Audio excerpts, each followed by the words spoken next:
Is this going to be the year you stop making excuses? I can't, I'm too old, I'm too young, I'm too fat, I'm too thin. I can't, right? I can't. I hear this all the time, all the reasons that you can't do something. Don't tell me you can't. Don't give me excuses. What's the reason you've given yourself why you can't be successful and you can't be better? There are people out here that could be more successful,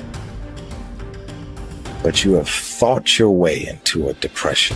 You have thought your way into gravitating and moving into the direction of anything and anybody that's negative. Everything about your life that you've decided that you've wanted for yourself is so negative, but yet you're expecting to produce positive results. And it doesn't stop if you don't make it stop. So recognize the excuses are not valid. They aren't. They're trumped up. They're conjured up. They're fabricated. They're lies. Then how do you stop the lies? You stop the lies with the truth. And the truth is, you have time. You have the skill. You have the knowledge and the support and the willpower and the discipline to get it done. A lot of you are trying to find inspiration and motivation with a depressed mindset. You're depressed because you're not doing it with yourself. You don't find inspiration by not living in the grip of life. You need to live in the grip of life to find inspiration. Put challenges in front of yourself. When you put a challenge in front of yourself and you attack it, that's when you find inspiration. If you want all these things in life and you're just thinking that by some miracle of life it's going to magically happen, you got to wake up. The only way to get what you want in life is to get to work and go and get it. To look at all your adversity and all the excuses square in the face and push yourself out of your comfort zone to achieve what you want. I'm not going to allow things that I have no control over to control me. The only way to go about doing the work is get raw and get intense, get angry and aggressive, and make it happen for yourself. These test days, guys, these are the days that test your qualities. They test your characters. They test who you think you are. They test your fortitude. They test your endurance, your discipline, your grit, your dedication, your determination, your mental toughness, your character. Everyone wants to feel like a winner. And feeling like a winner requires that you win. You get the feeling of the winner by completing a task 100. When you do this repeatedly, eventually you develop the habit of completing the tasks that you begin. When this habit of task completion locks in, your life will begin to improve in ways that you cannot today imagine. In psychology, the reverse is always true. The incomplete action is a major source of stress and anxiety. In fact, much of the unhappiness that people experience is because they have not been able to discipline themselves to follow through and complete an important task or responsibility. If you have ever had a major assignment that you have been putting off, you know what I am referring to. The longer you wait to get started on an assignment and the closer the deadline approaches, the greater stress you experience. It can start to keep you up at night and affect your personality.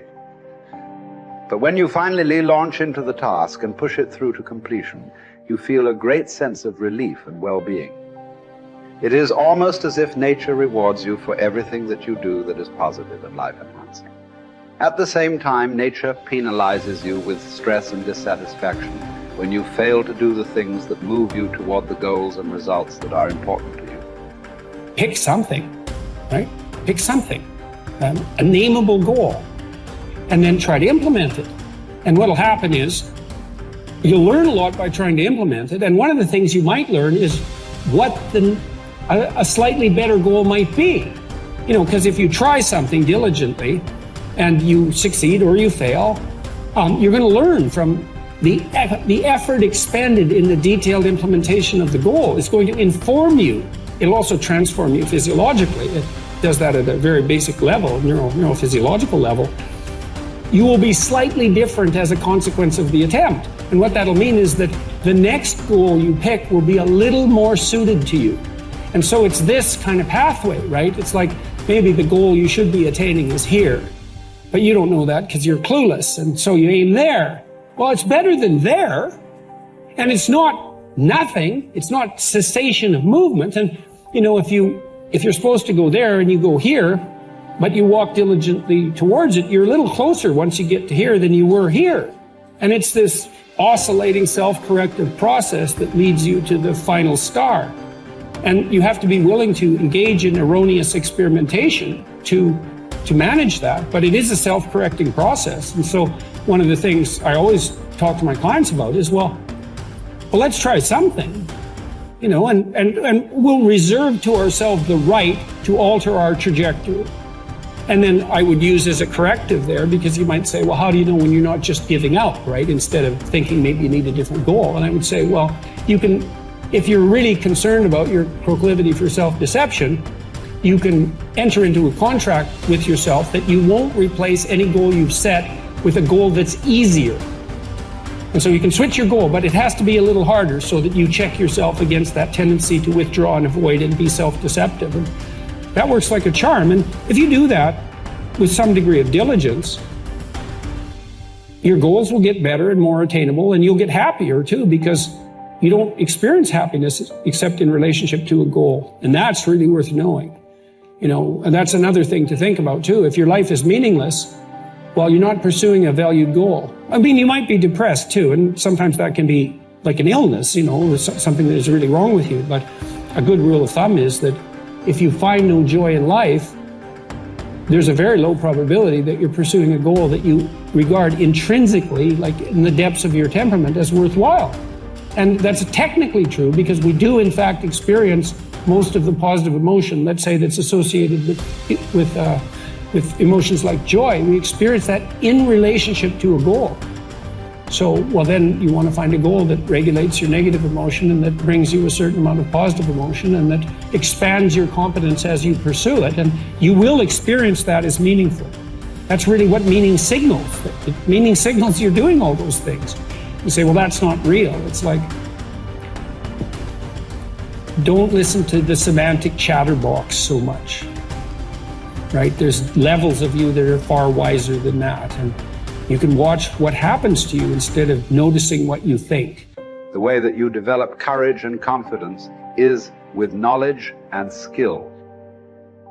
Most fear and doubt arises out of ignorance and feelings of inadequacy of some kind. The more you learn the things you need to know to achieve your goals, the less fear you will feel on the one hand, and the more courage and confidence you will feel on the other. Think about learning to drive for the first time. You were probably extremely tense and nervous and made a lot of mistakes. You may have driven erratically and been a danger to yourself and others.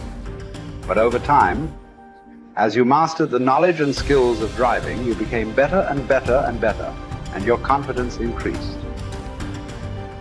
Today, you can quite comfortably get into your car and drive across the country with no fear or worry at all. You are so competent at driving that you can do it well without even thinking about it.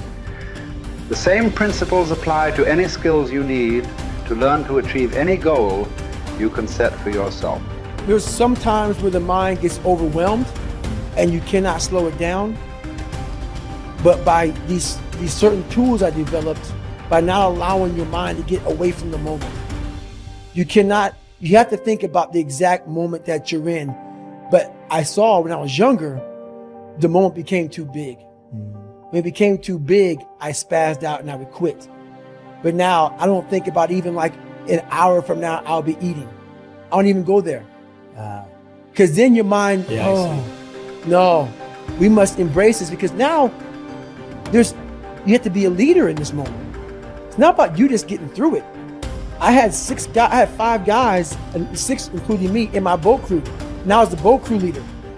So now another trick is this.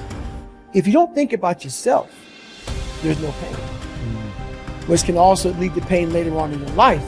But in these moments when you're struggling, if you are a true leader and you're worried about your men or women beside you, your mind doesn't care how cold you are anymore. Your mind's only worried about taking care of the men and women beside you.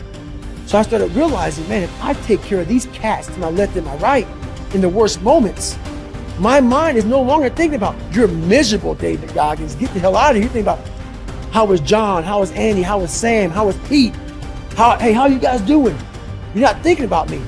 So there's so many things you can do to get outside your own head to then allow your body to just be like, hey, we're just a machine. But you have to let your mind be able to process all these different tactics to do that. Take a different vantage point in life. When you are in the hell, you can't see the beauty of being in it when you're in it. Get on top of that mountaintop in your mind. Get on top of that mountaintop and look down on what you're doing. You can see a whole different world, and that world is beautiful. But you gotta get a different vantage point in the suck. Don't be in it. Spiritually, get out of it. Get that soul. Look down on what you're doing. Be amazed by the process of where you're at now and where you came from.